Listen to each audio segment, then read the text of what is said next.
Oke guys, sebelum kita mulai ada baiknya dibantu like video ini, dan bagi yang baru bergabung silahkan tekan dulu tombol subscribe dan aktifkan loncengnya.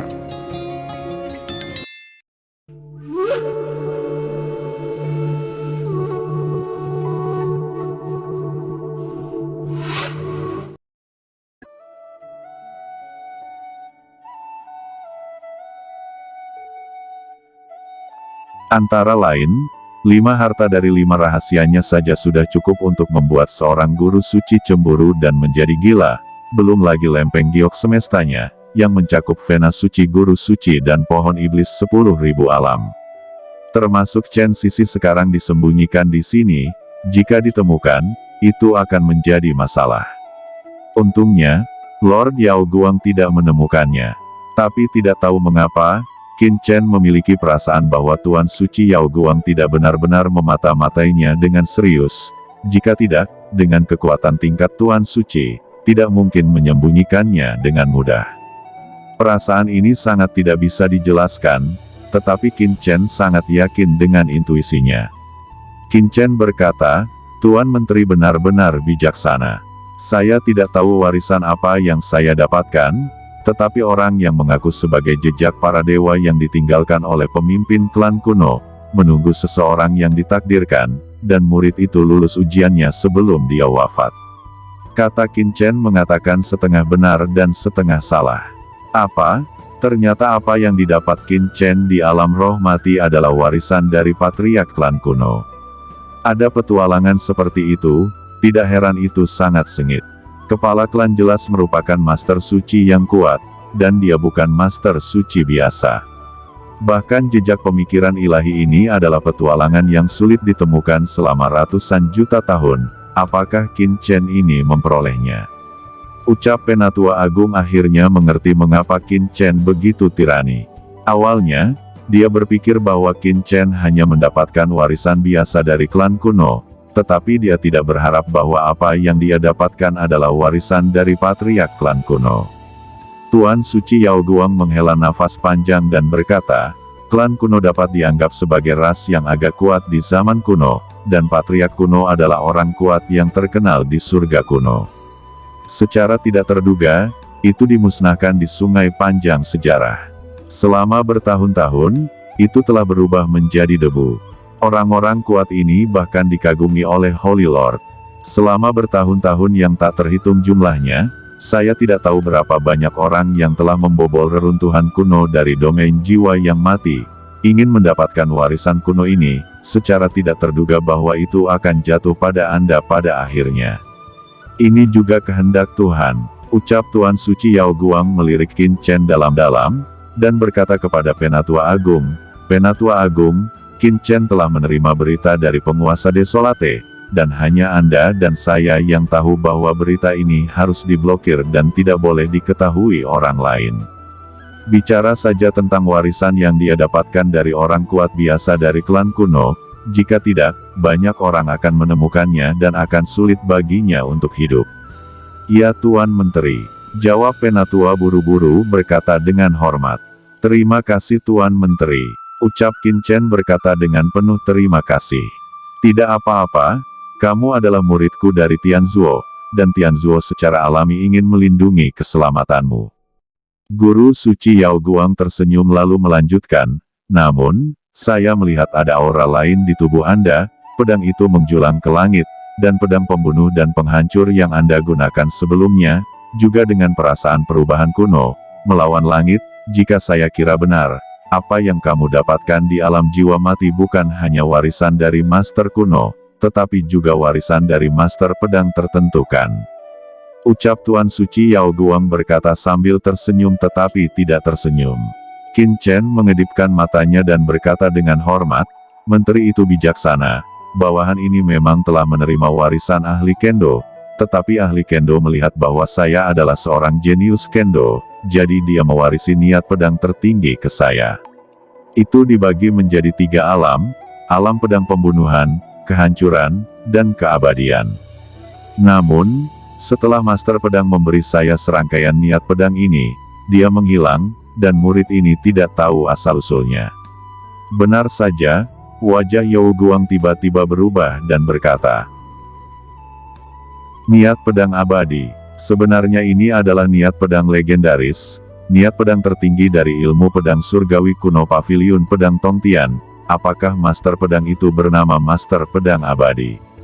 Mendengar nama itu, sepertinya Qin Chen berpikir sejenak. "Tentu saja itu dia," ucap Tuan Suci Yao Guang menghela nafas lalu berkata lagi, "Tuan Pedang Abadi itu adalah yang paling sombong di tanah suci pendekar pedang surgawi dari pendekar pedang surgawi kuno, dan dia bahkan adalah karakter yang diharapkan untuk mewarisi paviliun pedang surgawi. Saya tidak menyangka bahwa dia akan jatuh ke alam jiwa kematian. Apakah ada hubungan antara Master Pedang Abadi dan Dewa Sunyi? Atau apakah keduanya saling membunuh?" Tatapan Holy Lord of Yao Guang berkedip, "Kamu adalah Tian Jiao dalam pekerjaan Tianku, dan kamu dapat dianggap sebagai murid dari guru suci ini. Anda tidak perlu begitu berhati-hati. Oke, Penatua Agung, bawa dia keluar. Ingatlah untuk pergi ke aula sumber daya untuk mendapatkan 3 pembuluh darah suci kuno kelas menengah dari Sage Surgawi sebagai hadiah. Biarkan itu untuk memperbaiki rantai untuknya," kata guru suci Yao Guang. "Terima kasih Tuan Menteri," Qin Chen berkata dengan penuh syukur. Dia sangat bersemangat. 3 pembuluh darah suci kuno dari Sage Surgawi peringkat menengah dapat sangat berguna baginya, dan Chen Sisi serta Qingling juga sangat membutuhkannya. "Tidak ada yang perlu berterima kasih, Anda dapat memenangkan kemuliaan untuk pekerjaan Tian saya di Guanghan Mansion di persidangan berikutnya. Itu sangat membantu. Jangan bicara tentang urat suci kuno kelas menengah dari Sage Surgawi, bahkan saya bisa juga menghadiahimu pembuluh darah suci kuno dari bijak surgawi, tapi sekarang, aku hanya bisa memberimu ini. Jika Anda tidak memberikan banyak kontribusi, tentu saja saya tidak bisa memberi Anda terlalu banyak hadiah," ucap Tuan Suci Yao Guang berkata dengan ringan. "Ya, murid ini mengingat ajaran menteri. Tetapi murid ini memiliki satu permintaan lagi," Qin Chen berkata tiba-tiba. "Oh, apa masalahnya?" ucap Tuan Suci Yao Guang melihat ke Qin Chen. Qin Chen berkata, "Murid ini memiliki 2 teman yang telah berpisah di Guanghan Mansion. Setelah bertanya, murid tersebut telah menjadi murid retret dari Lord Guanghan Mansion. Murid ini ingin meminta Tuan Menteri untuk mengirimkan informasi kepada Tuan Istana Guanghan agar murid ini dapat menemui kedua temanku," ucap Qin Chen segera berkata. 2 teman, menjadi murid retret dari Master Istana Guanghan," ucap Tuan Suci Yao Guang mengungkapkan ekspresi penasaran dalam suaranya lalu berkata, "Tuan Istana Guanghan hanya akan merekrut murid perempuan. Kedua teman yang Anda sebutkan sepertinya orang dekat Anda bukan? Masalah ini bagimu sangat sulit, tetapi itu bukan tidak mungkin." Guru Suci Yao Guang tertawa dan berkata, "Tuan Istana Guanghan memiliki temperamen yang buruk, dan ketika dia marah, dia bahkan tidak akan menjual wajah pada seorang guru suci. Tapi Anda dapat yakin informasi ini akan disampaikan.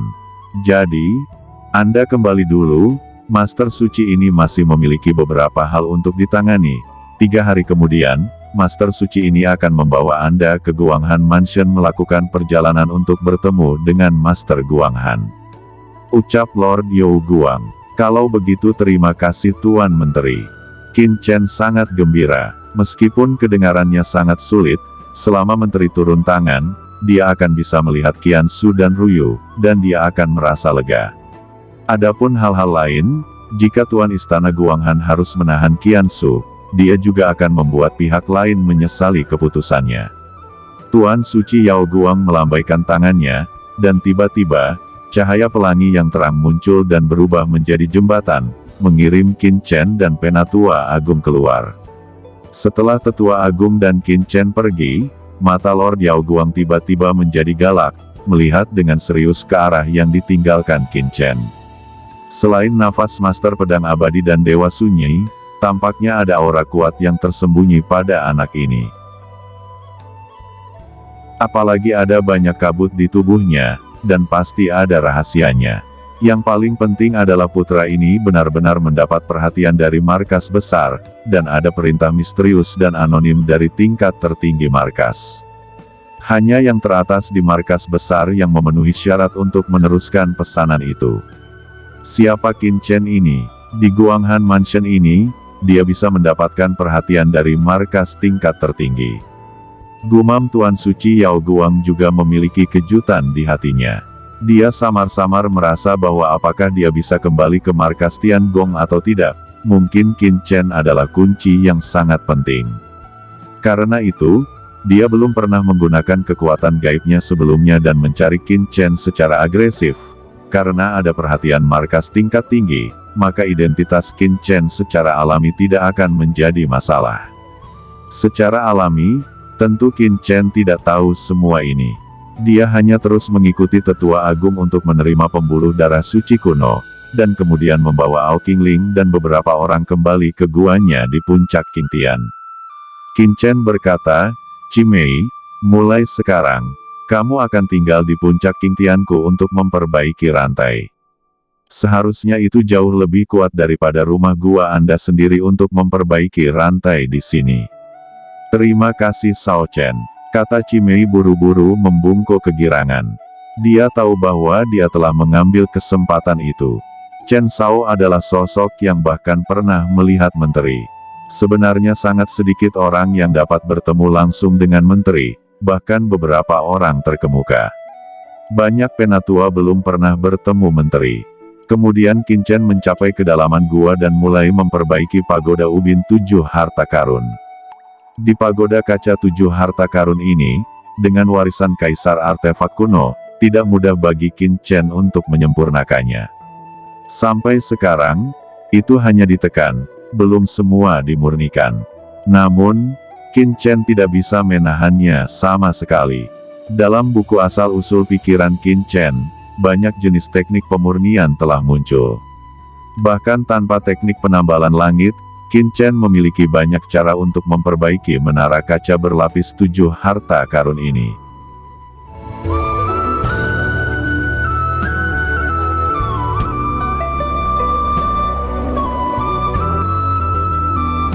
Oke teman-teman, terima kasih sudah menonton. Jangan lupa like, komen, dan subscribe.